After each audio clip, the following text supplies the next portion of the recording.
Good morning. This actually looks like a pretty good crowd for a snowy Saturday morning, so thank you all for coming out, giving up your day to participate in this. I am Mary Schmotzer, pastor here at Shiloh United Church of Christ, and on behalf of the church, we welcome you. Just to let you know, we are live streaming this on Facebook right now, and we will be having a recording. So if you would like a copy of the recording afterwards, just call or email to the office and we'll be able to get you a link to that. Just a couple of housekeeping things. I do want to thank our journey and safety teams for setting this up and providing the hospitality and the safety. If you have any questions about the building or if you need something, check with anybody who's wearing a yellow vest and they'll be able to help you out. We do have restrooms, men's and women's, one floor down in our education wing, so go down one step of flights and go through the double doors. And we also have a unisex, single-use bathroom on the main floor right next to the elevator.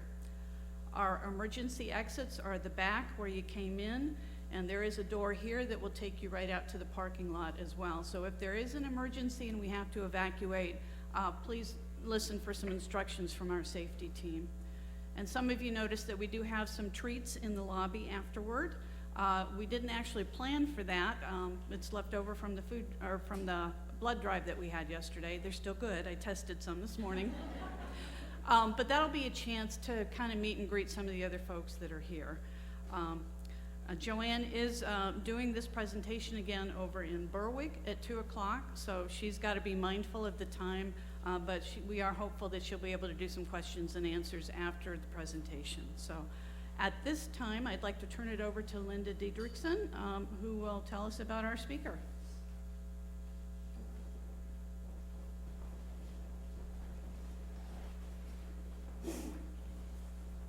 Good morning, everyone. Good morning. Yes, the snow was a nice way to welcome us, wasn't it? Okay. Well, I'm very, very pleased to have the chance to hear Joanne Kastner again. She did come to Bloomsburg, and a few of us in the audience had the chance to hear her.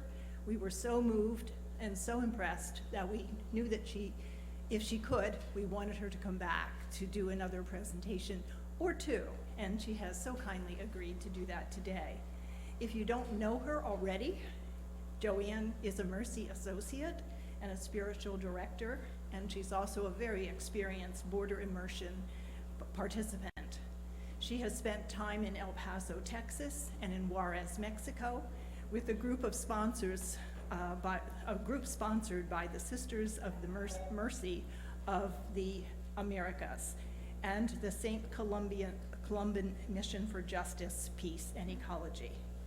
This trip allowed Joanne to see firsthand what is happening with immigration at the U.S.-Mexico border and how individuals and the community advocacy groups are supporting those people in need.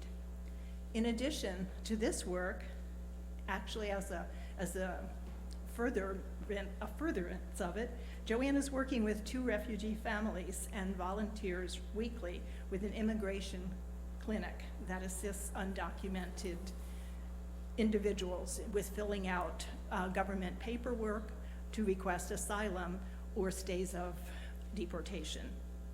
In this very recently updated program, in fact, Joanne said she just updated it again last night, called Welcome the Stranger, Joanne shares what she learned about the root causes of immigration and why people flee their homelands despite the dangers and the uncertainty, and also how our community and policies have changed over the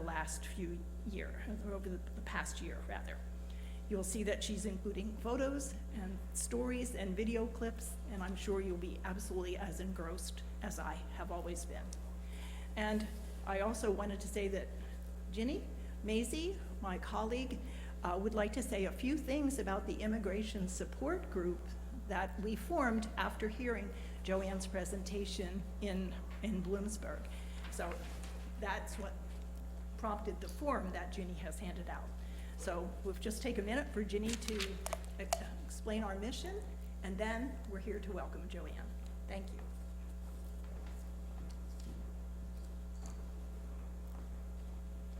you. And many, many thanks to Joanne. I think she got the ball rolling on a local level about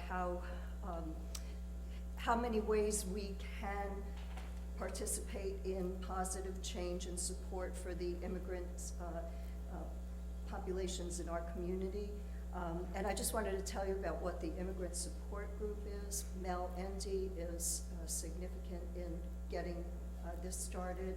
It's a community-based neighbor helping neighbor effort.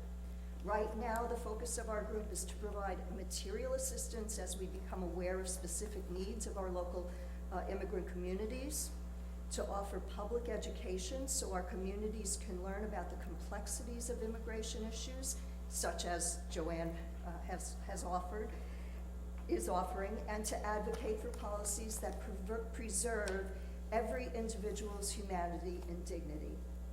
This is just a start. We'll expand the scope of our activities as we move forward. We hope you'll consider becoming part of this compassion-driven endeavor. And if you return the forms that I sent out, we'll make sure that we contact you back with other ways to help.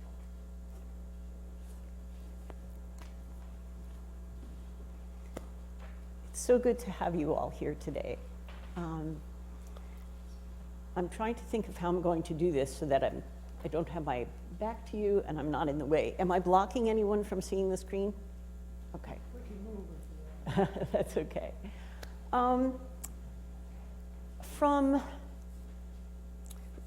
several years ago, I developed an interest in what was happening with immigration, and at that time, the big issue was our southern border. And I remember it was in June of 2018, my husband and I went to visit our son Mike, who lived in California. And one day while he was at work, we were watching CNN, and I saw these pictures of children being ripped away from their parents at the border.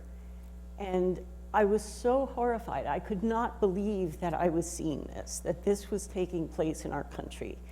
And at that time, I knew that I was going to need to go to the border, just to, by my presence, state that I was not okay, that my country was doing this. It took a few years, but finally in 2022, I was able to go to the border for a week-long immersion trip. And we learned all kinds of things, the root causes of immigration, and basically what follows it. So that's what this is about. I wanted to learn more myself about the immigration crisis. And the first part of this presentation, you're going to see things that I learned while I was down there. The second part is basically what has come after, and I've tried to keep it updated.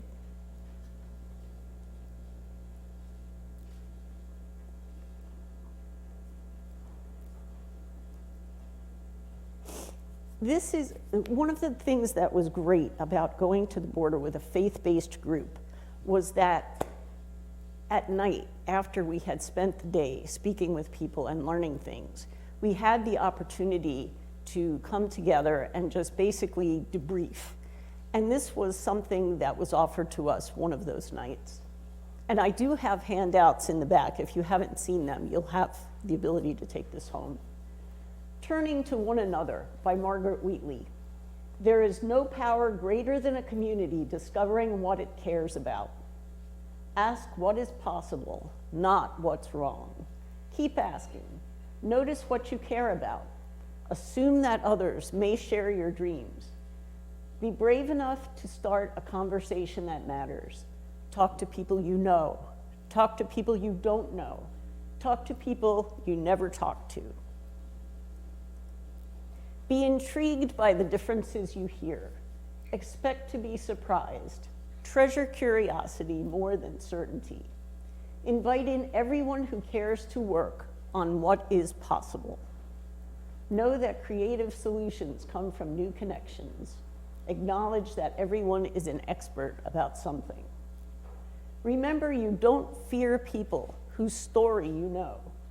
Real listening always brings people together. Trust that meaningful conversations can change your world. Rely on human goodness and stay together.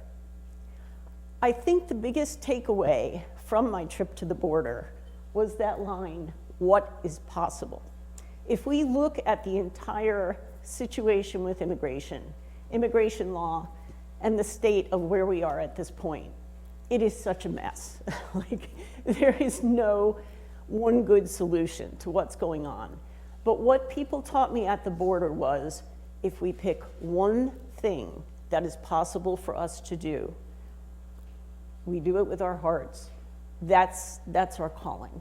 And that is why I found myself doing these presentations. So I just want you to give thought for just a minute. What are your thoughts about immigration and our border policy? What has influenced your beliefs about migrants? And now I'll say the situation in our country.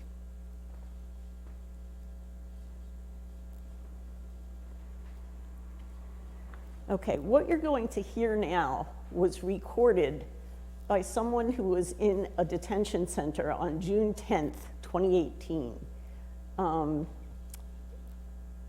You're hearing children's voices who were separated from their parents, and they're in detention. These children were from Central America. I have to warn you, it's a little bit glitchy. I'll probably get an ad in the beginning. I couldn't get rid of it.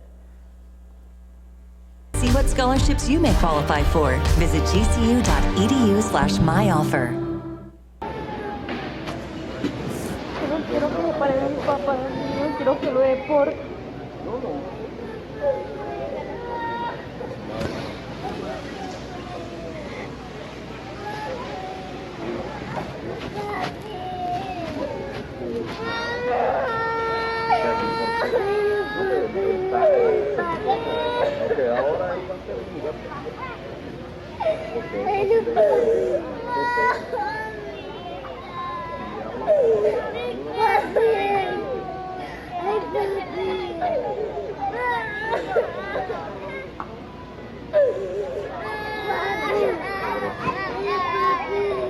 Bueno, aquí tenemos una orquesta.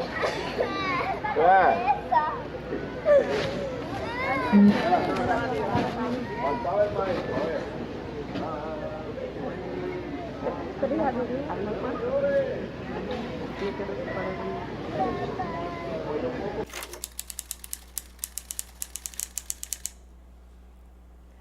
Just the lack of compassion and empathy on the part of the Guard. We have an orchestra, all we need is a conductor.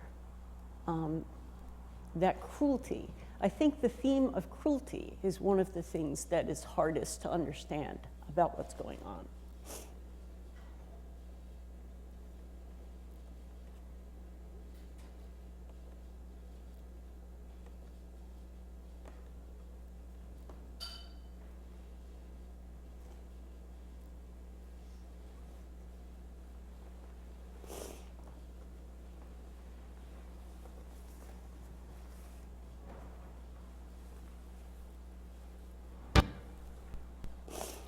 This gentleman is Ruben Garcia.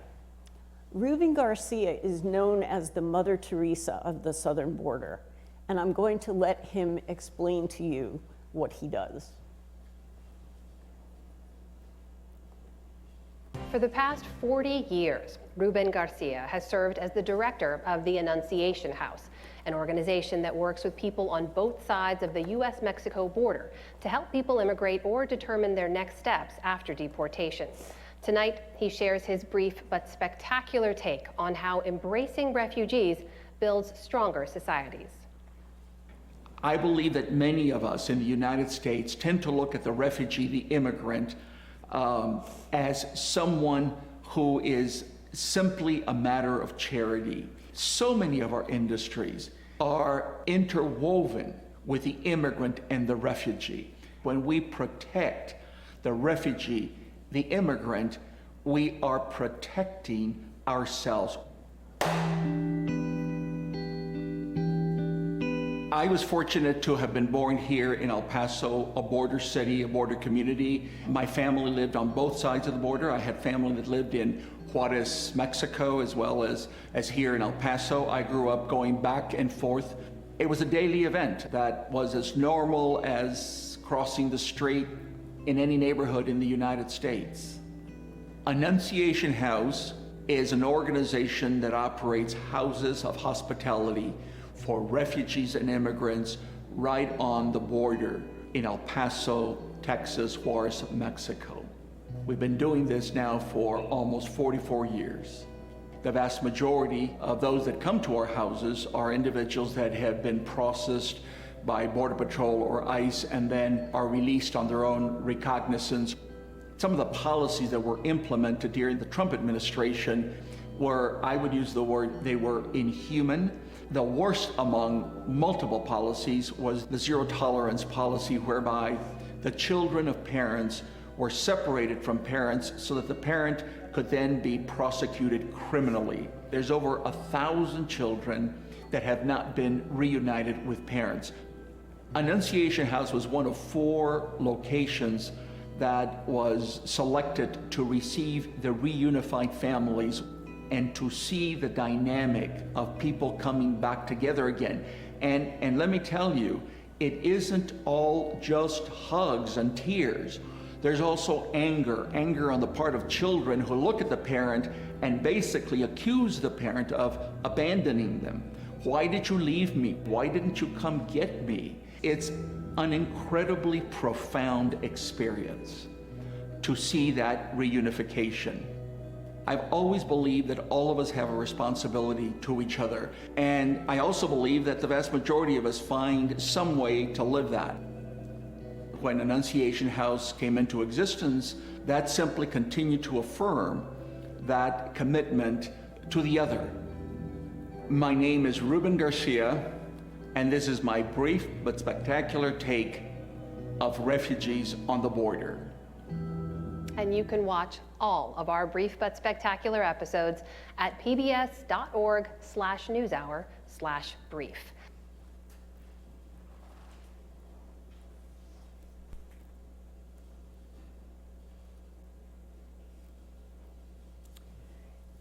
You heard Ruben Garcia say that 1,000 children had not been returned to their parents. That figure stands. There are 1,000 children who were never returned due to poor record keeping and the fact that parents might have been deported to Central America or other countries, and they have no way of locating the parents. In February of 2024, Ken Paxton, who's the Attorney General in Texas, filed charges against Annunciation House and Ruben Garcia, stating that he was trafficking, harboring illegal immigrants, and basically tried his best to shut Annunciation House down. In 2025, the court ruled against the Attorney General, but the case continues. So Ruben Garcia has had the support of the Bishop Mark Seitz, has been a very large proponent of helping immigrants in El Paso, and he has been trying to support him. One of the things that people have said as a result of this case the Attorney General has brought is that basically people are being discouraged, faith-based organizations are being discouraged from helping. And actually in Texas, it is illegal for people to leave jugs of water in the desert for migrants. You can be arrested for doing that.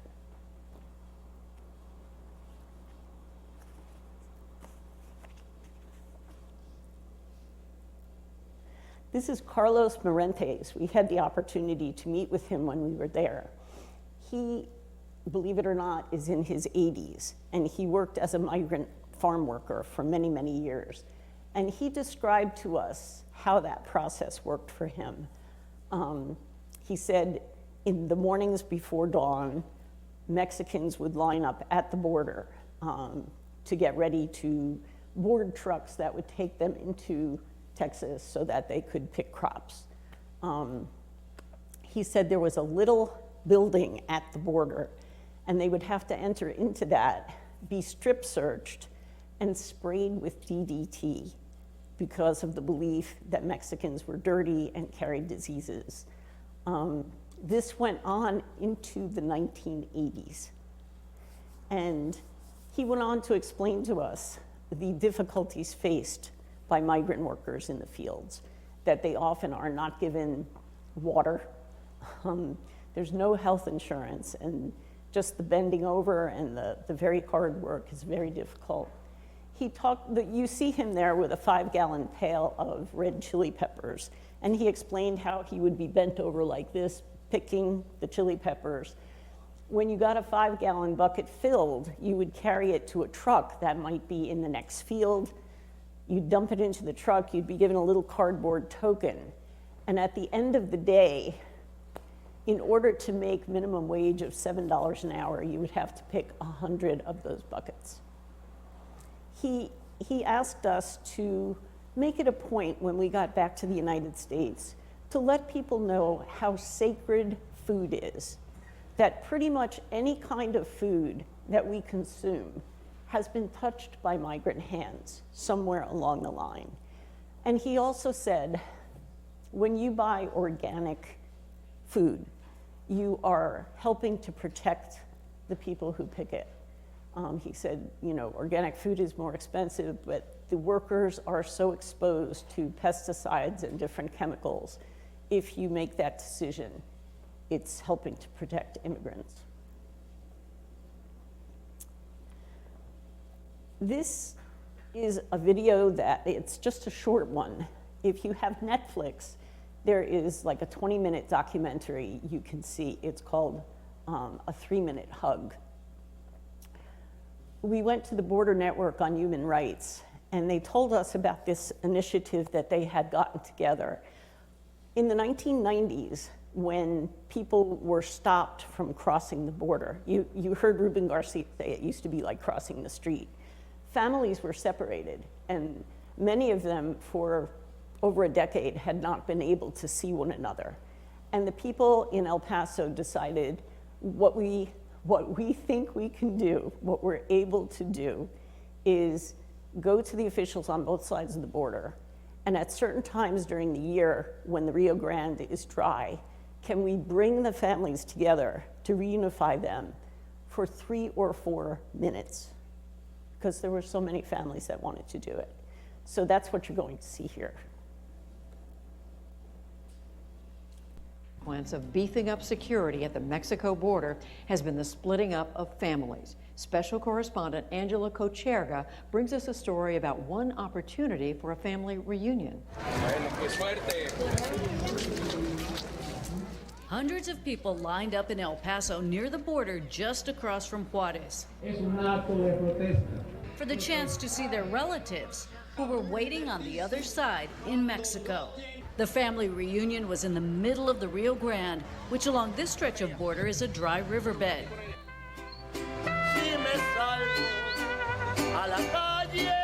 The mood was festive and filled with anticipation. Rosa Barragan spotted her mother and other family members in the crowd standing on the Mexican side of the border. She's here to introduce her 6-week-old baby girl to them.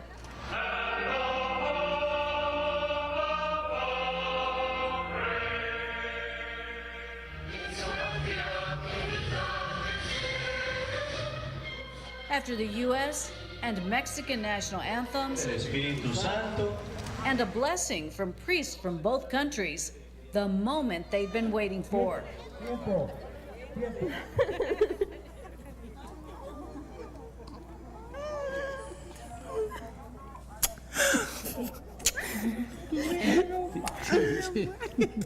The newest member of the family met her grandmother, aunt, uncle, and a 3-month-old cousin. The 2 baby girls born on opposite sides of the border were the highlight of the Barragan family reunion. The Hugs Not Walls event is organized by the Border Network for Human Rights in coordination with the U.S. Border Patrol. It briefly brings together relatives who do not have documents to cross back and forth between the U.S. and Mexico. About 300 families got the opportunity to embrace their loved ones. The people wearing red t-shirts are with the Mexican Federal Police. There are a lot of Border Patrol agents keeping an eye on this stretch of the Rio Grande as well.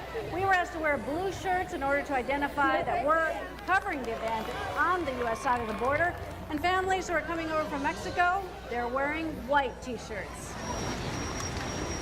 While the U.S. Border Patrol had a strong presence, agents would not talk to us about the gathering. Hugs Not Walls started in 2016 and requires permission from both U.S. and Mexican authorities. This is the 5th event so far. Hilda Martinez came to hug her husband, a construction worker living in Colorado before he was deported to Mexico. She and their 5 children made a 12-hour trip to the border to spend a few minutes with him. His wife said she never thought she could enjoy a brief moment so much. Each family had 4 minutes before the next group of relatives got their turn. Martin Portillo, a U.S. citizen, used the opportunity to propose to his girlfriend, Daisy Arvizu, in front of her relatives from Mexico. He wanted her father's blessing. As their minutes together dwindled, this dad asked his young son if he's become the man of the house.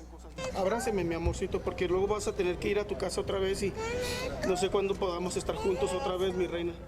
He then tried to comfort his little daughter with one last hug. Tenemos que irnos cada quien para un lugar, pero pronto vamos a estar juntos, ¿ok? On this spring day, for some separated families, the hard line that defines the border seemed to briefly blur. For the PBS NewsHour, I'm Ann. Bennett, while the nation's opposition leader visits the U.S. and pushes for a transition to a democratic government. There are things that Delcy Rodriguez. I'm sorry, I'm having difficulties with this today.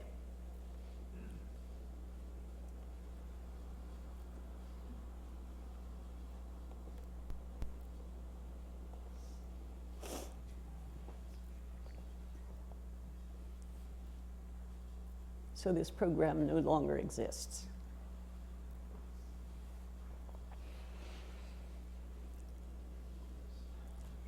This is Anna Hay. She came to speak with us one afternoon. She is an immigration attorney in El Paso. And she taught us about how immigration law works. She mentioned that it's constantly changing because every law that has ever been passed about immigration is still on the books. And it is up to each administration to decide which of the laws that are on the books they are going to go ahead and enforce most heavily. She explained to us that the majority of people in detention centers are not criminals. We're going to revisit that later. She also showed us this bulletin. It used to be pretty easy to get a hold of the information from these visa bulletins online. It's very difficult now they don't put it in this format anymore. But as of May 2024, people, let's use Mexico as an example.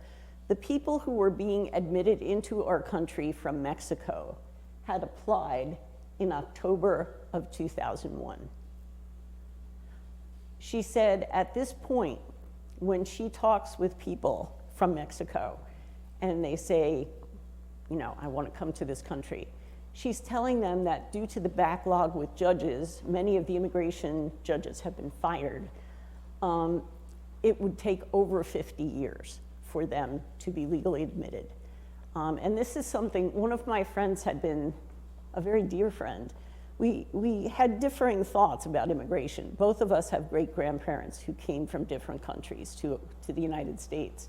And she said, I have no problem with people coming to the United States, but they need to come legally the way my great-grandparents did. And when I told her what the wait time was, she was shocked.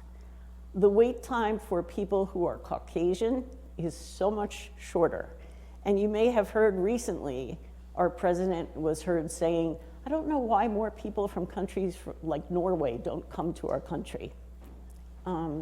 People who are of color have a lot of trouble coming. And at this point, we also are not allowing them to come on temporary visas. For example, if I were a US citizen and I had an adult son who was living in Mexico, who was Mexican. Let's say I had sponsored him and he was waiting to be coming into the country. If I got sick, he would not be allowed to come and visit because he would be seen as a risk to stay in the country.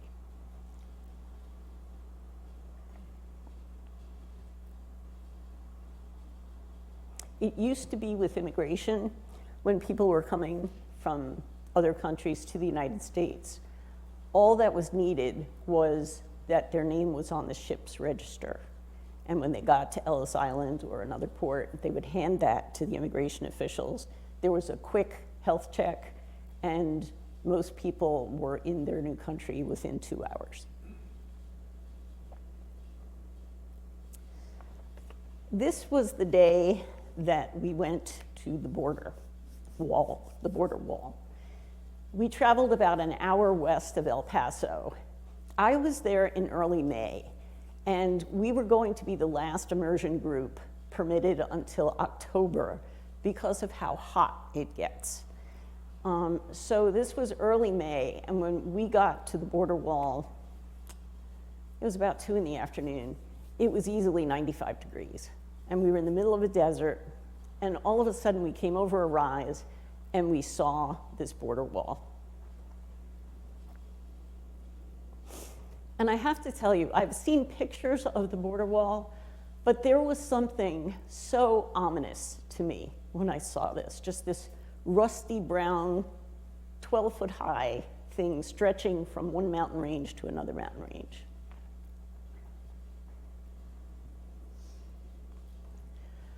The minute that we parked our van, there were about 10 of us.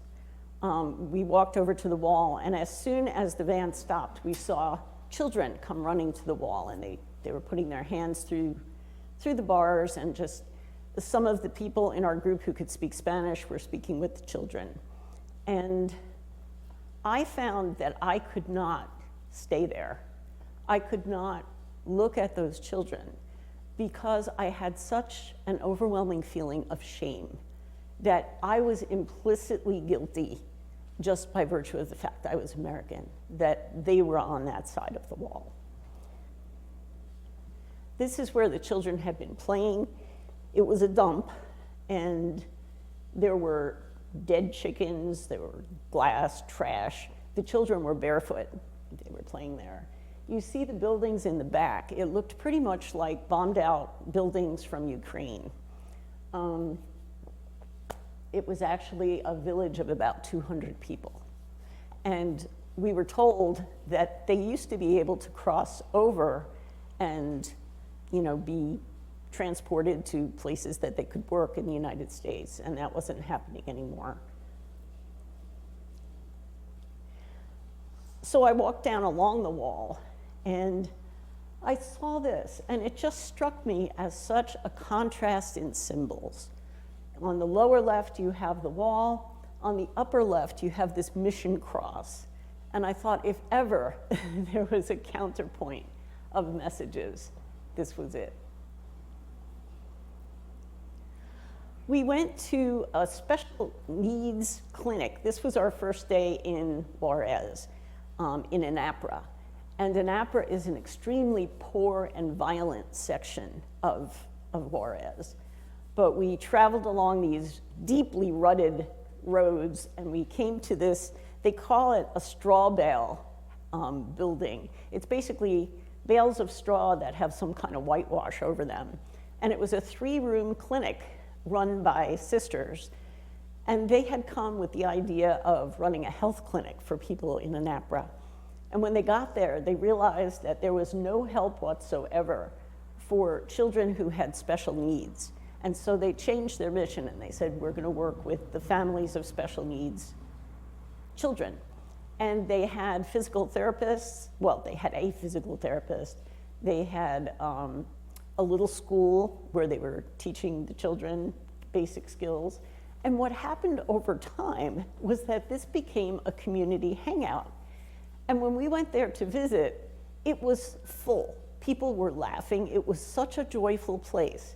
And the children, miraculously, were making a lot of improvement.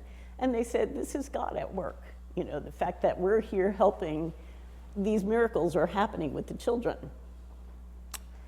Because we knew that there was a lot of gang activity in the area, one of the questions that we asked was, do you ever have difficulty with gang members breaking in or being destructive or threatening people?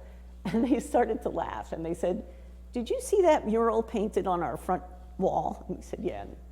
And she said, well, the leader of a local gang painted that. His little sister comes here. Nobody messes with us.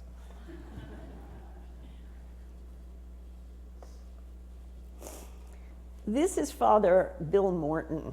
I continue to be in touch with him. I loved his slogan, I bribe you with uncertainty and challenge you with defeat. He lives in Annapolis, and there's a very small parish in Annapolis that he serves the local people. He was telling us a story about something that happened in the early 2000s.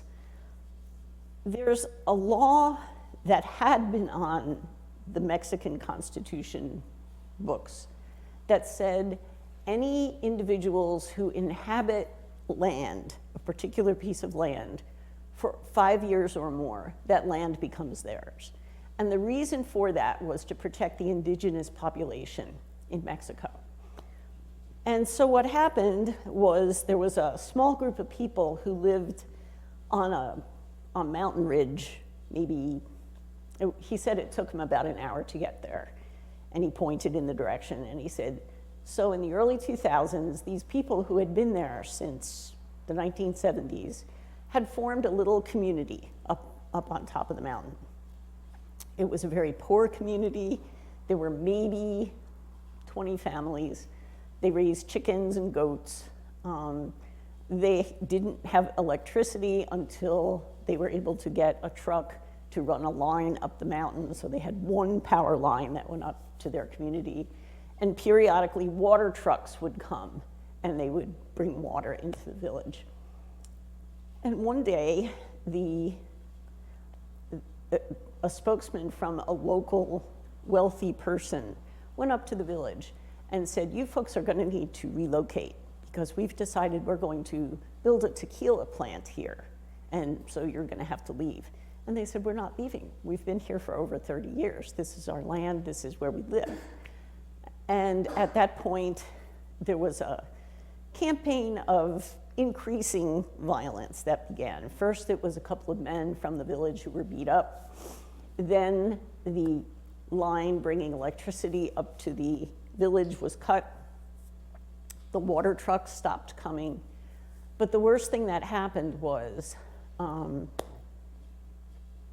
one day, while the village was kind of getting ready in the morning and people were walking their children to the small school where the kids would go, men came up and set one of the houses on fire. And inside the house were 3 young children, and they burned to death. And Father Morton was crying as he told us this. And he said he was just, he couldn't believe that people would do this. So he took out a 2-page ad in the Juarez newspaper and basically said what had happened. The wealthy family the next day took out a bigger spread and explained that Father Morton had the facts wrong. The story got picked up and went international, and the governor of Juarez started to get a lot of flack about what was going on in Juarez. And he called Father Morton and met with him and said, you are no longer welcome to stay in our country. And so he was deported. And he said he stayed away for about 5 years, and then he couldn't bear being away from the people anymore. So I'm not exactly sure if he's there legally now. He's keeping a lower profile, but he works with the shelters in Juarez, along with Ruben Garcia. These are 2 women who work with him out of his parish. The woman on the right is Christina. She's been there in Annapolis for quite some time. The woman to her left is Yvonne, who was maybe 20 when we met them. we asked Yvonne, you know, did you grow up in Anapra as well? And she said, no, I am from El Salvador. And her story was that when she was maybe 16, she and her best friend were walking to school. And the leader of a local gang came up to her friend and said, you're going to be my girlfriend. And she said, no, I'm not. And he said, yes, you are. And she said, no, I'm not. And the next day, her girlfriend disappeared, and shortly after, they found her body murdered in a nearby field.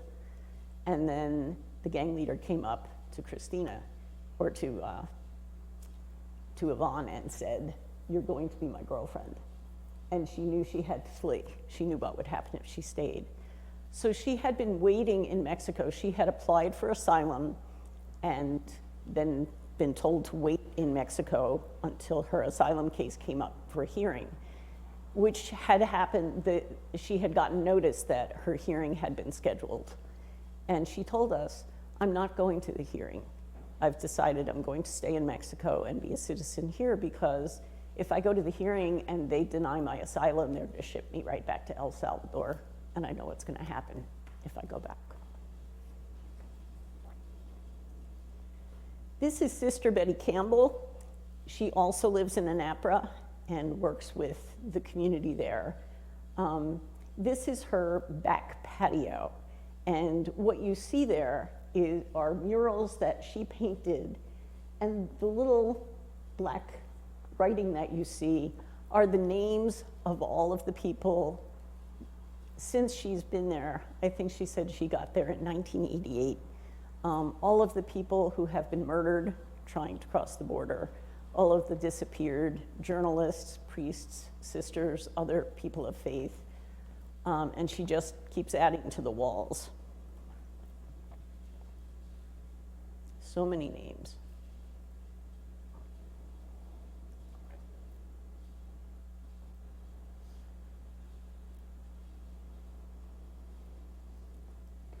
At the end of our time with her, she got us in a circle and she had each of us pick up a little strip of paper she had on a plate. And she said, we're just going to have a quick prayer experience here. So when it's your turn, please read what's on your strip of paper. And this was what was on my strip. So when I got back to my room that night, I looked up the information on my strip. This is Gurpreet. She was 5 years old when her parents lived in Asia, and her father, they were being persecuted because of their religion. They had applied for asylum. It wasn't coming. So the father decided he was going to take his chances, and he ended up in New York, and he applied for asylum in New York and was waiting for it to come through, and then he was going to send for his wife and daughter. His wife was pregnant with Gurpreet when he went. When Gurpreet was 5, the mother decided she had waited long enough, and she decided to find another way to get into the country to reunite with her husband. And she came up through the southern border and met up with a coyote, one of those people who gets paid to bring you over the border. And he brought her to the border wall and said, okay, we're gonna go over the border wall. And what you do is you walk about a mile in that direction. You'll come to a road, Border Patrol will pick you up, take you to the station, you can apply for asylum. The road was actually 100 miles. And what happened to Gurpreet was she died of dehydration in the desert. This was also on Sister Betty's wall. The permanent struggle to change the conditions of life for our people constitutes our profession of love, of life, our song of love, the celebration of memory, taking the Christs down from their crosses, giving our whole heart, sowing dignity, and risking our very life for the poor and those in need. And truly, some of the people working with immigrants are risking their lives to help.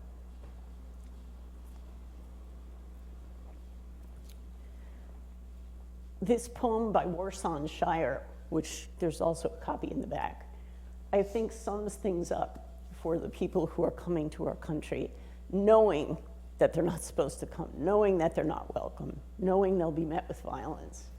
No one leaves home unless home is the mouth of a shark, home is the barrel of a gun. No one leaves home until home is a sweaty voice in your ear saying, leave, run away from me now. I don't know what I've become.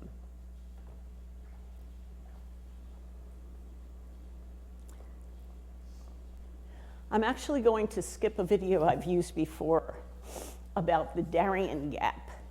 If you're not familiar with the Darien Gap, it might be worth it for you to look it up. There are videos about the experience of crossing it. Many immigrants will come to South America and cross, in order to get to the southern border, they have to cross through a 60-mile stretch of jungle. It's considered one of the most dangerous things in the world. Wild animals, poisonous snakes, rampant rivers. So many of our migrants who were coming to the southern border, and right now they're not, so there's not as much traffic there. But many of them had to come up through the Darien Gap. And at some point during the last administration, people who were at our border were told, you have to go back to your country of origin in order to apply for asylum there. You have to wait there, which meant another trip through the Darien Gap. People regularly die during this trip. And actually, just this past Tuesday, I was talking with a Haitian family, and they had made that trip through the Darien Gap. This is the international bridge connecting El Paso and Juarez. You see on the left-hand side the flags of the two countries, and on the right-hand side you see the razor wire keeping people from making that crossing. Armed guards with automatic weapons. It was not a friendly-looking place.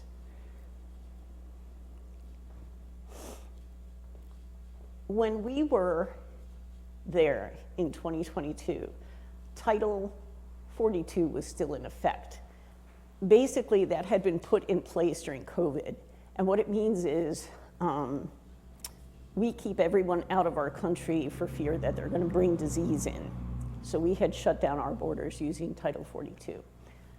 And people jammed up at the border, thousands and thousands of people at the border. I was looking at this picture, and I was thinking to myself, when I was filling out the paperwork to go to this immersion trip, there was a page there that was a waiver of liability, and I had to sign it if I wanted to go into Juarez. And they said, you don't have to go to Juarez, you can hang back in El Paso when we make this trip.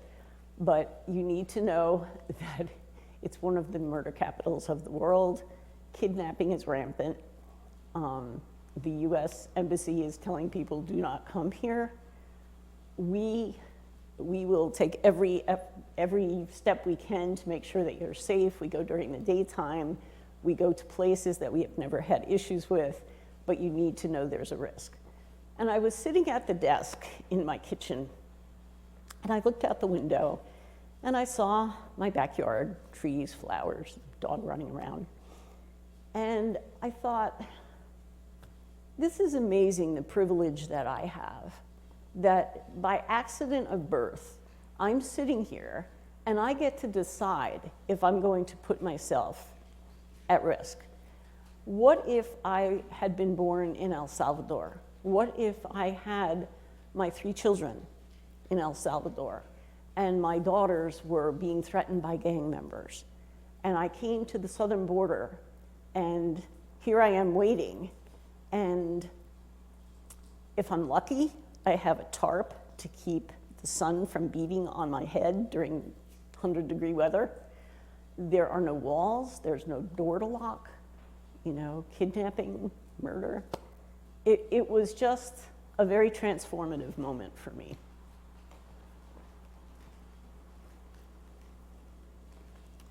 Now we're getting to the section of some of the things that happened after my trip. I think you probably remember these pictures. There was a big to-do about the way the Border Patrol was acting towards some of the refugees.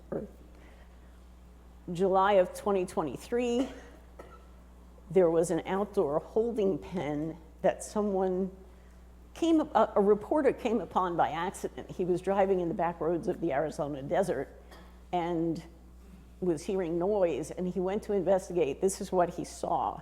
He said the stench was just overwhelming. Before he even got close, he could hear the stench.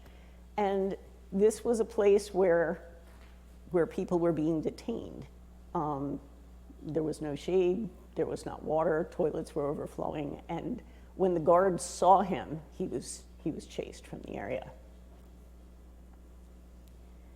In July of 2023, by then, the Texas governor had gone ahead and put razor wire in the Rio Grande, and people were getting caught up on the razor wire pretty often. A state trooper saw a group of about 100 people crossing over, and he said, they were exhausted, they were bleeding, there were infants being carried in people's arms. His orders had been to turn everyone back, and he called his supervisor and he said, if I turn these people back, they're gonna die. There's no way that they're going to make it. And his supervisor said, go ahead and turn them around. They're not allowed to set foot on our land. And he said at that point, he realized how inhumane things had become, that we would not be treating animals the way we were treating these people. And just mentioning something about Border Patrol, we met with some Border Patrol agents during our trip. There were 4,000 Border Patrol members in the early 1990s, and in 2023, there were over 20,000. By now, those numbers have just grown. And many of those people who have joined are ex-military. And the Border Patrol agent that we were speaking to, who had been employed as that for many years, said, many of us who have been around for a long time see our role as policemen. And one of the things we really like to do is rescue people. And he said, we stop tractor trailers and find migrants stuffed into the back, and we give them water, and we make sure they get to hospitals, or we get them to the ICE detention center where they can claim asylum, ask for asylum. And he said the difference between us and the people who are being hired now is that military people are used to thinking in terms of an enemy. And so they are viewing migrants as the enemy. And I think we see where that has led us.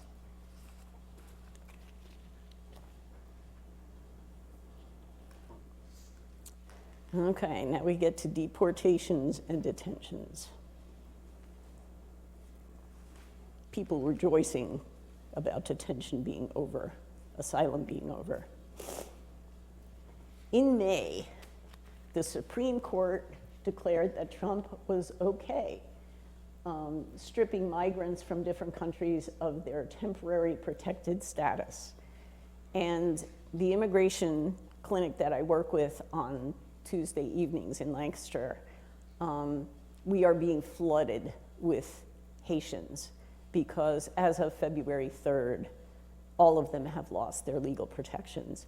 Many of them filed for permanent residency, for green cards, for different things a year and a half ago and have heard nothing. And as of February 3rd, they are liable to be deported.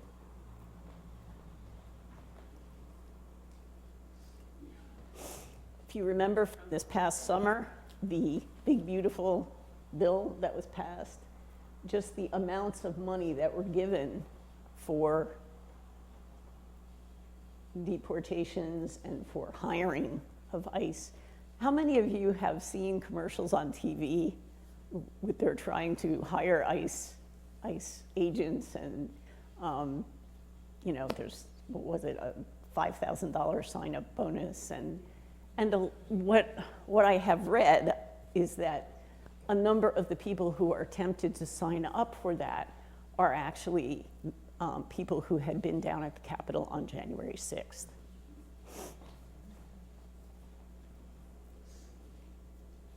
These figures are important. As of 2025, October, more than 2 million illegal aliens have left the United States, including 1.6 million who have voluntarily self-deported, and over 500,000 deportations.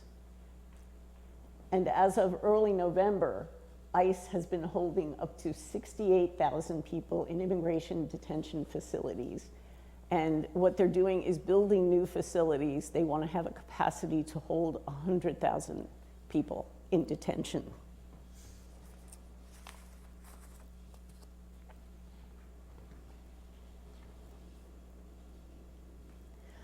Core Civic is one of the largest private for-profit owner of detention centers and prisons. And a private prison company CEO said the $45 million detention expansion was very exciting. They stood to make a lot of money because of that.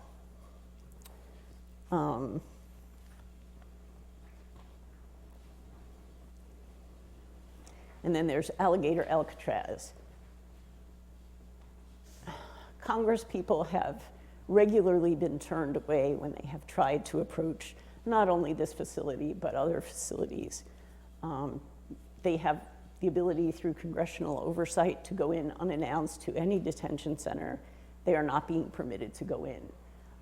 This particular detention center, there have been efforts to shut it down, and it's still in the courts.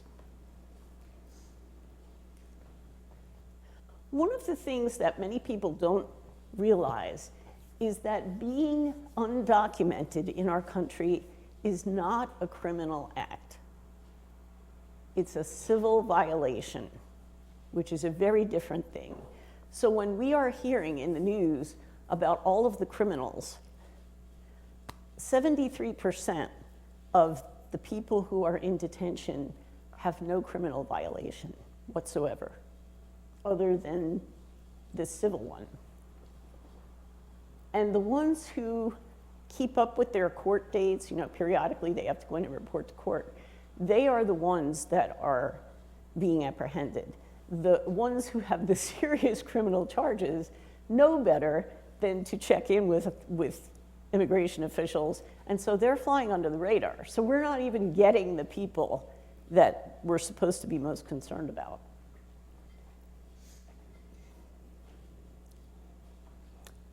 ICE raids have never been legal in schools until this administration.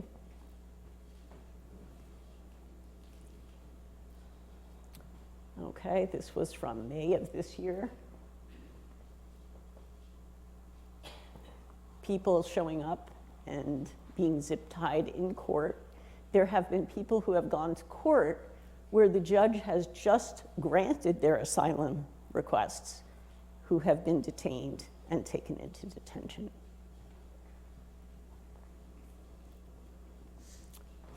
This is Esther Solomon. She ended up being the first Lancaster person who was deported. She was picked up for a traffic violation, and they found out she did not have legal status. She had been in our community probably for 20 years. This is a picture of her working at one of the church food kitchens. Immediately after being picked up, she was sent to Moshannon, and within 4 days, she had been deported to the Philippines. Never had the opportunity to legally file a brief to appeal that. And I understand here in this community, you have Sergio, who has recently been apprehended. So these are the criminals that we are being protected against.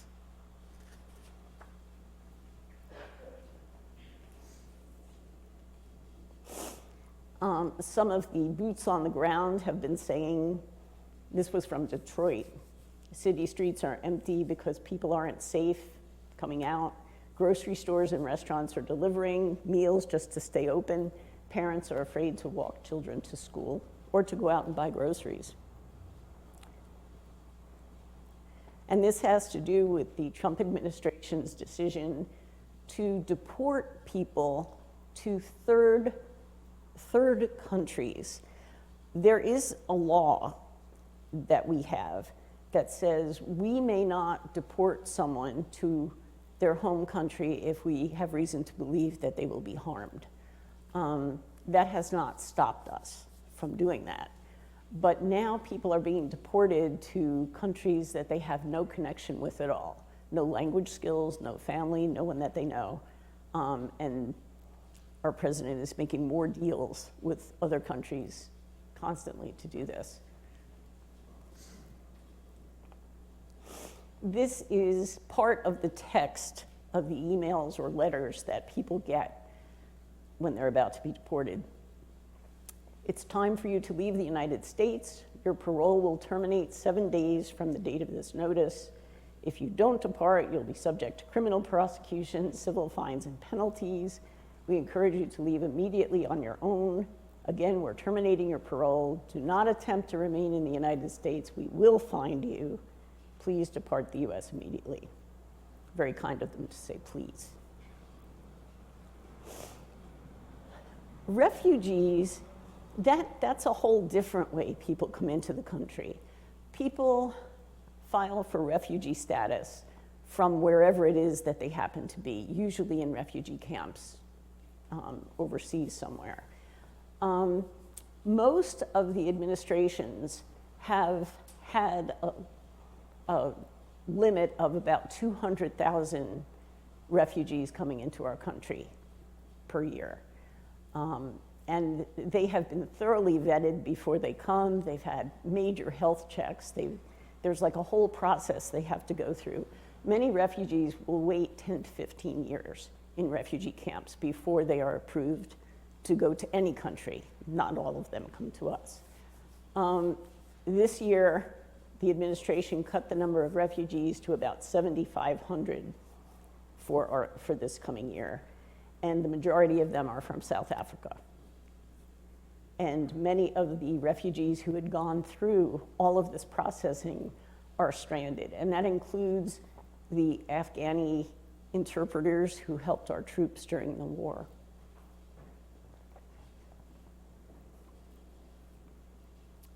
There's a proposal to create a new remigration office within the Bureau of Population, Refugees, and Migration to use migration and refugee assistance dollars to deport people. Remigration is a term used by far-right groups in Europe as a euphemism for ethnic cleansing. I think you'll probably remember in September, the raid in Chicago in the middle of the night. Black Hawk helicopters, broken windows, people rappelling into this apartment building, adults and children being taken out into the cold without coats.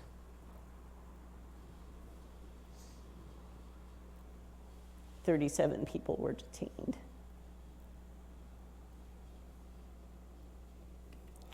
And most recently, of course, we have Renee Good in Minneapolis. Some of the scenes.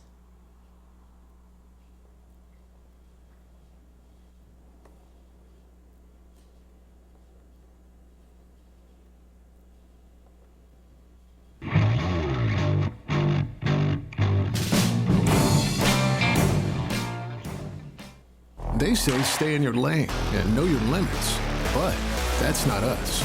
We fight smart and Well, in the last few hours, we heard from a family who said their 6 children were hospitalized after breathing in chemical irritants when a flashbang went off under their car as they were trying to get home. Ian Russell is here with their story tonight. Ian?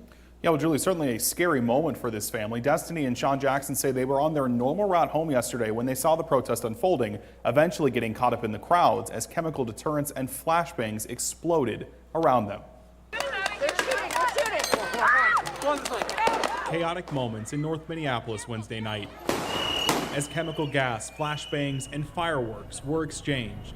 We were leaving South Minneapolis from our son's basketball game at Anderson Middle School. As the night unfolded, we started to see, lights and stuff. one North Minneapolis family trying to make their way home. Like even trying to leave, I couldn't go backwards, forward. It was like I was just stuck. Destiny and Sean Jackson, along with their 6 kids, had just left a nearby grocery store after the game when they turned onto Lyndale. Sean says they tried to take a side street after they saw the crowds. There's nothing we can do if it's blocked off. Sean and Destiny say they were stuck between crowds of protesters and law enforcement. When law enforcement tried to disperse the crowd, All we heard was boom, and every airbag deployed. they say a flashbang went off near their car as tear gas enveloped them. And I was screaming to my oldest son, Sean, I'm like, get out, get out. Like, I can't, Mom, and I can't breathe. Destiny says bystanders pulled her into a home to check on her as she screamed that her 6-month-old child was still in the car. He was just like lifeless, like he had like foam like around his mouth, and he had tears coming out his eyes. I was giving him mouth to mouth, and I remember stopping and I said, I will give you all my breath till you get yours back, because nobody wants to see their kids like that. The family was taken to the hospital, all now okay. Like my kids' stuff is still in the car. My son's school stuff. A family on their way home, caught in chaos. And the family says physically they are okay, but the mental side of things has been challenging for them. And financially, they say it will be tough to replace their vehicle. We have ways to help them right now over on KARE11.com. Julie. Oh, your heart goes out to them. Thank you, Ian.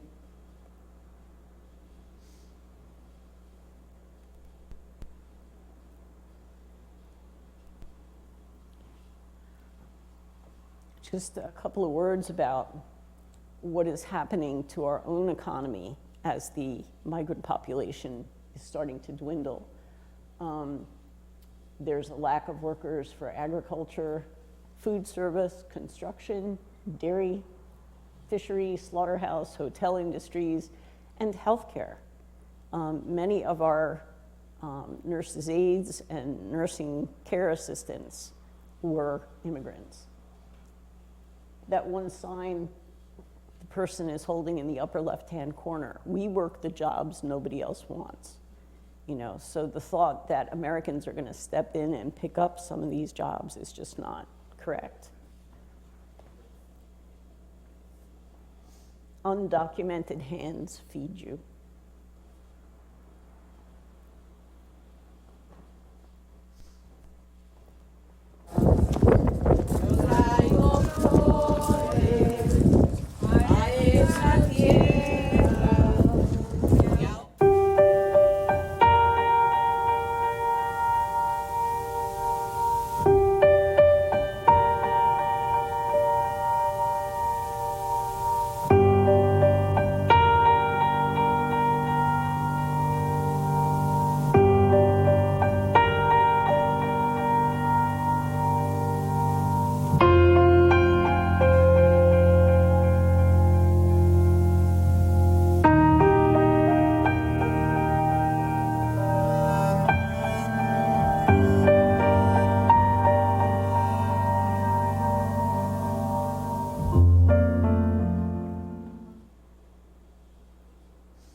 There are groups of volunteers who will walk through the desert looking for the remains of migrants who died in the desert.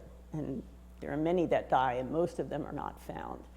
But they will look for bones, they'll look for belongings, with the idea of trying to have some way of notifying relatives back in other countries that their loved one has been found, their remains were found.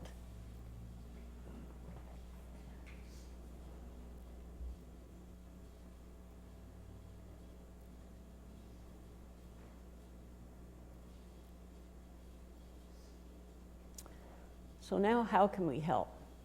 We all are clear on what the problem is. And again, it can seem so overwhelming, as if there's nothing we can do to deal with the greatness of this. But again, that idea of what's possible for each of us to do. Stories will change people's hearts and minds. Sarah Towell is an author. Her book is actually on the table back there if you want to look at it. And Dora Rodriguez have started giving webinars about their experiences. And Dora is about to tell you of a way that she used her story to try to change someone's mind. Experiences and how we are approached, especially right now. So as Sarah and I were working in these topics and in this presentation, I had to call her one morning, to be exact, last week. On Wednesday morning, I took my grandkids for breakfast to a local McDonald's next to my house. And in that McDonald's, for the past years, I have noticed a lot of retirees, most of them white and a couple Black people, sitting in this table, having discussion, political discussion, in a playground at McDonald's. So I was sitting with my grandchildren and I overheard this man saying, well, that criminal that is in El Salvador deserves to be in El Salvador because they're doing the right thing. And oh my gosh, my reaction was jump out of this table and shut him up. I had to compose myself. I had my grandkids in that playground, and I let him go for another minute. When he said, our president is doing the right thing. So it was my moment to stand up quietly, went right to that table and say good morning to each of you. I would like to introduce myself. My name is Dora Rodriguez and I am from El Salvador. And I am also a migrant. And can I tell you a little bit about the background, how I got here and where we are now? So I got that attention of that table immediately. But and then, of course, when I start saying about how we have suffered in my country, not having dual process since the Civil War and where we are now with the new administration, they start heating up, of course. The man who wants to argue for their position, they start heating up. And it was interesting because that table was divided. It was on Democrats and it was on Republicans. So, for me, it was a moment of practice, nonviolence conversation, and I practice listening. I had to listen first, what they were telling me, so I can come back with something that it maybe open their heart, maybe open their mind. So I start saying, that my friends died because we were seeking a better life and especially safety from a war. They killed more than 75,000 people. And they looked at me and they go, oh, I'm so sorry for that. So, I think each of us are finding those moments anywhere, everywhere right now. So it is very important for us to, I guess, continue to practice our nonverbal language, the nonviolence, the kind words, even if inside of us are like, because that's what I wanted it to do. But I knew that I wouldn't get anywhere. And I wanted it to leave the table with a message to these people. Can you imagine going up to a table in a McDonald's and starting that kind of conversation? That just really struck me.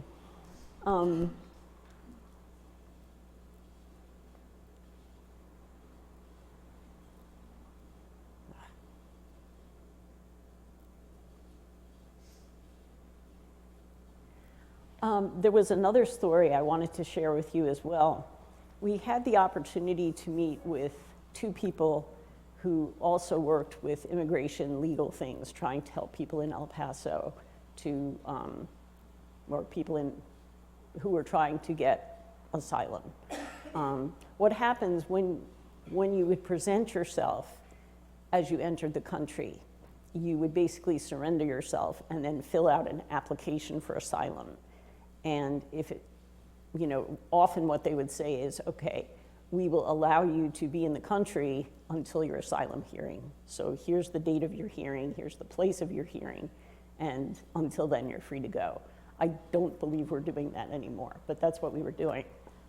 So these two women had been working with a gentleman from some country in Central America, and they lost the asylum hearing. And as he was being escorted out, and this was at a point where they would escort him to an airstrip, put him on a plane, and deport him like immediately, he turned to them and he said, you know, I fled my country because I spoke out against the government and they threatened my life. And he said, I know because the US calls ahead to say this person is arriving at your airstrip on this plane at this time. He said, I know what's going to happen when I land. There's going to be a death squad waiting for me. And he said, but I just really want to thank you for trying to help. The power of language. You have heard this language on television. They're all criminals, perverts, worst of the worst, coming for our wives and daughters and jobs, bringing drugs, it's an invasion, they should come the right way, freeloaders draining our resources, we have no more room, send them back. Democrats import them into the country to vote. I had someone that I know say, yeah, people are told if they come to our country, they'll be given $1,000 and lots of Walmart cards, gift cards. It's like, where do you get this? Educate others. These are good points for you to know. Again, being in our country illegally is not a criminal act. It's a civil violation, much less serious. And approximately 70 to 73% of people in ICE detention have no criminal records. Those are important points for people to know. The majority of people who are coming are fleeing violence, they're fleeing the inability to have jobs, they're fleeing environmental destruction. All they want is a place that's safe for them and their families to live. The majority of drugs are not coming in on the backs of immigrants. They are coming through our ports of entry. And migrants are significantly less likely to commit crimes when you look at who's in our jails.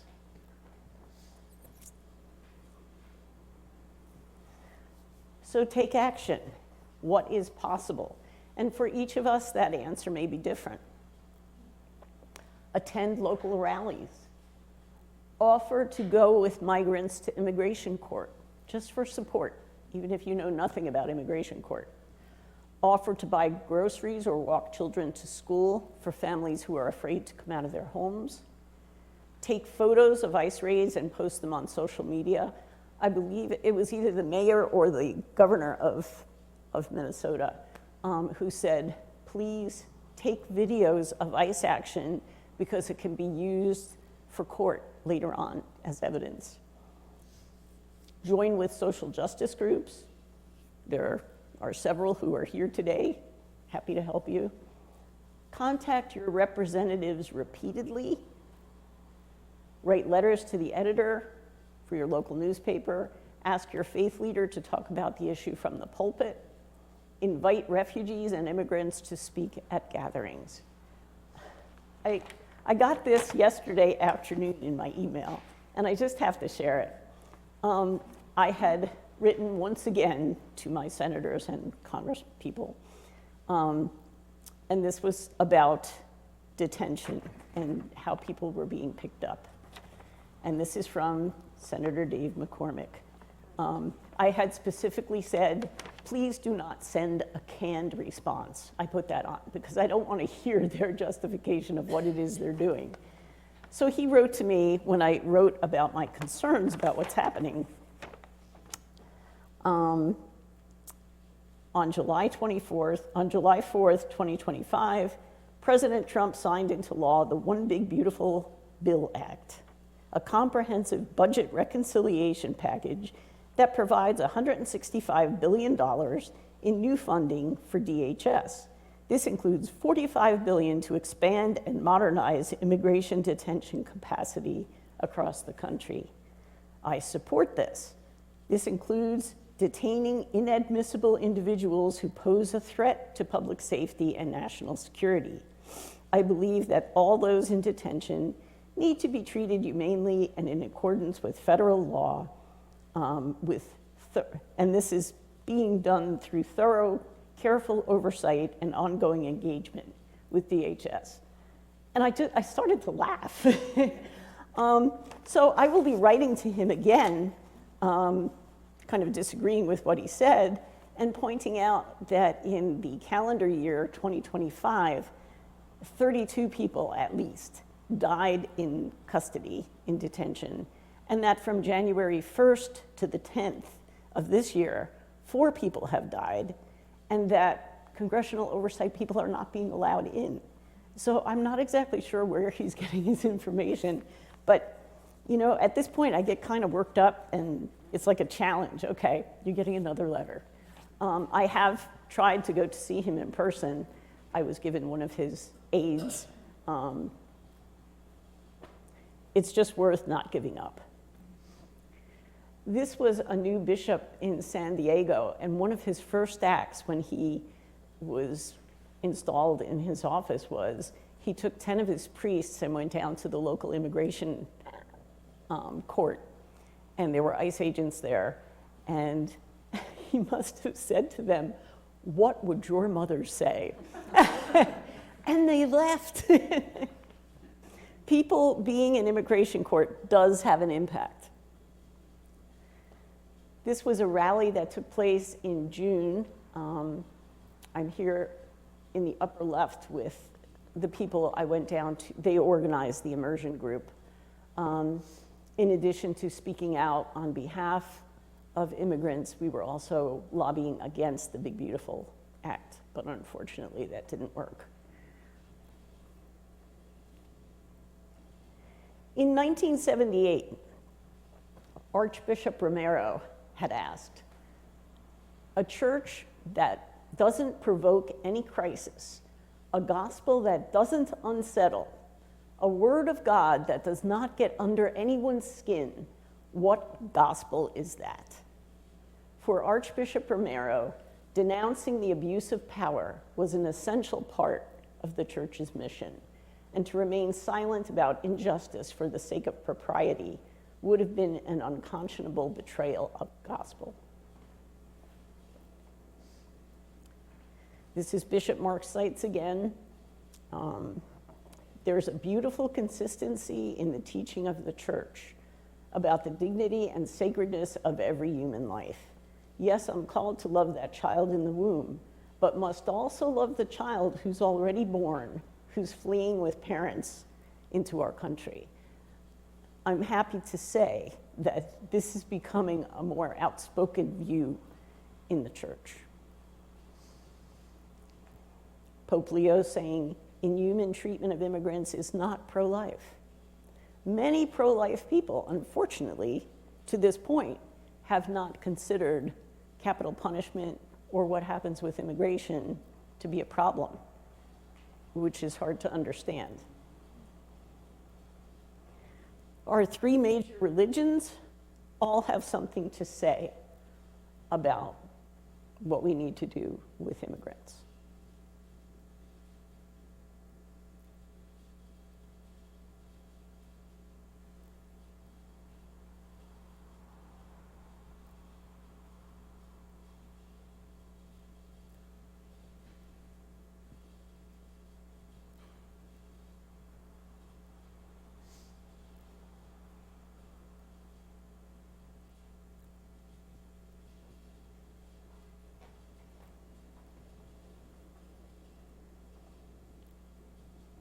I like this painting. And I just leave you finally with a call to hope, because when we give up hope, the other side wins. We're facing overwhelming odds, but there are many of us who feel very strongly against what's happening in our country. And finding your voice, finding a way to communicate to others what you believe at whatever comfort level you have is just a really important thing. And I urge you to do that. You've been very kind. What questions, comments, and we do have a microphone here.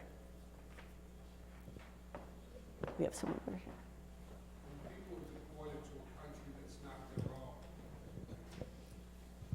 When people are deported to a country that's not their own,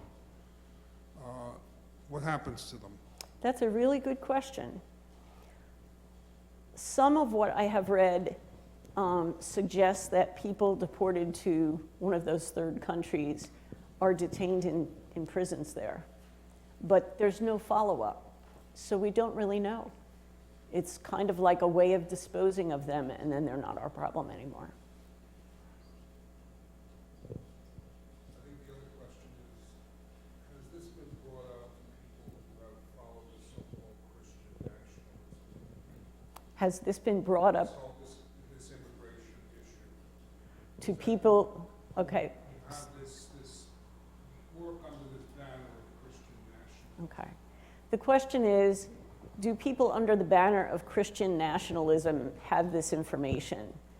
The information's available, but I think they tend to take a different view. I have seen pictures depicting Jesus dressed like Sylvester Stallone, kind of in combat gear with a bandana and an Uzi. That's their idea of Jesus. They are battling the evil forces, I think, is how they look at it. So I know we had a question back here. I was just going to add input to that one question real quick. I think too they don't believe it. They only watch certain news stations that shall not be named, and they don't believe how bad it is. And I feel like also we're dealing a little bit with a great deceit going on within the Christian church. But I just wanted to really say that this is going to end. This will end. The sun is going to come back out again, and it will shine all the clearer. This is not going to last. We're dealing with a very weak mortal man, and he'll be held accountable for what he did, whether in this life or the next. So please do not give up hope. We can outlast him. Thank you.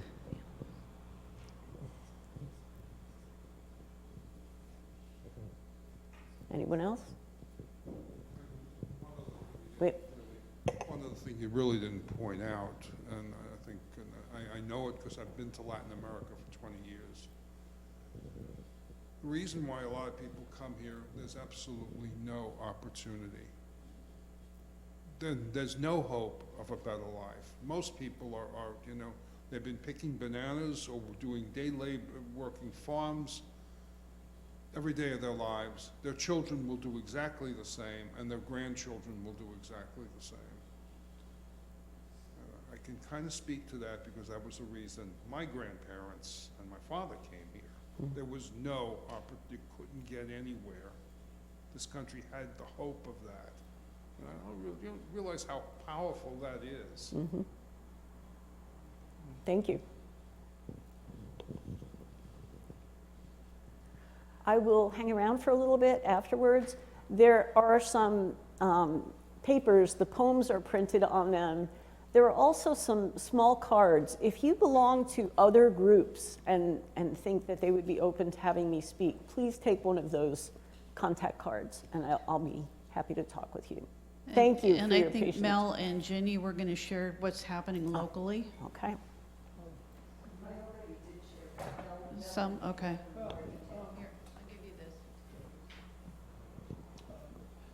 The immigrant support group is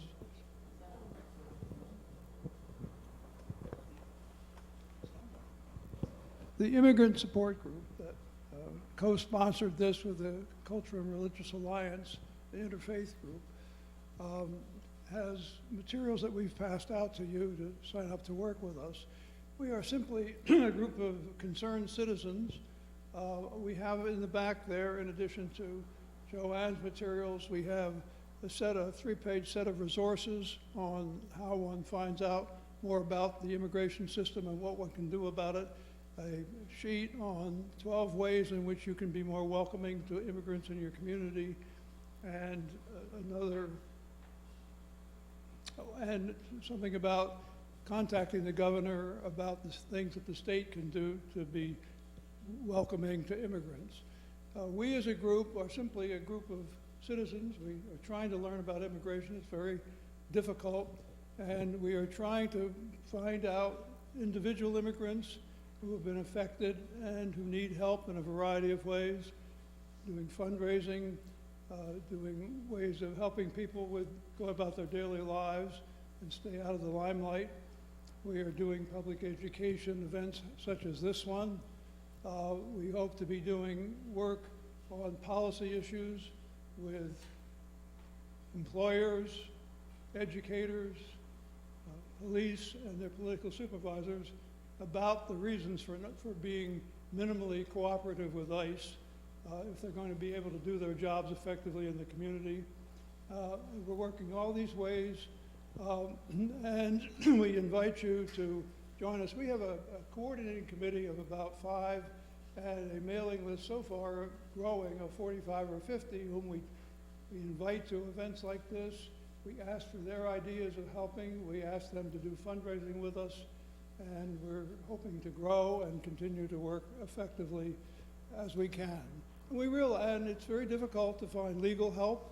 I've talked to the similar group in Snyder Union and Northumberland counties. They don't have any legal people. We have worked with someone in North Penn Legal Services, but essentially we referred people for legal help to various other state organizations that are named in some of our literature. So we're looking for people to help in ways, and we hope that the attention to Sergio and other locally will get more people involved and helping us with this effort. Thank you very much to Joanne for this splendid presentation, and now we have to rush her off to Berwick for another one. And please, if you're willing to help, have the time to help, sign our sheets and get on our mailing list, and we'll be telling you what opportunities there are. Thank you very much. One more thing. As if we need any more emotion, Joanne's presentation was marvelous, and I'm sure all of you have hearts that are trembling and your nerves are frayed and you're so overwrought from this whole situation. But I'm also a river poet. I'm not much of a poet myself, but I love poetry. And my daughter-in-law recently gave me this poem, which I really think we all need to hear. It's very short and it's very, very pertinent. It's called Ice Pack. Today, I packed 1 juice box, 1 banana, 1 note that said, "I love you." Another mother packed a copy of her child's birth certificate, a number to call if the silence becomes too long, and the unspoken knowledge of what it might mean to disappear. Notice how the possibility of joy never begins with fear. How many times can we say, "These are the days," with our own children, while another mother's world is quietly undone? I measured the juice. She measured the risk. We both zipped bags. We both said, "Be good." Only one of us meant, "Come home to me," in the way that now carries the weight of wondering whether there will be a home to return to. And this was written anonymously by a group of people called Moms Who Write, and it's available on Instagram. So you may check it out for yourself if you care to share that with others. But please take that thought in addition to everything else that Joanne has shared with us and act upon it, because we need your help. Thank you very much for coming.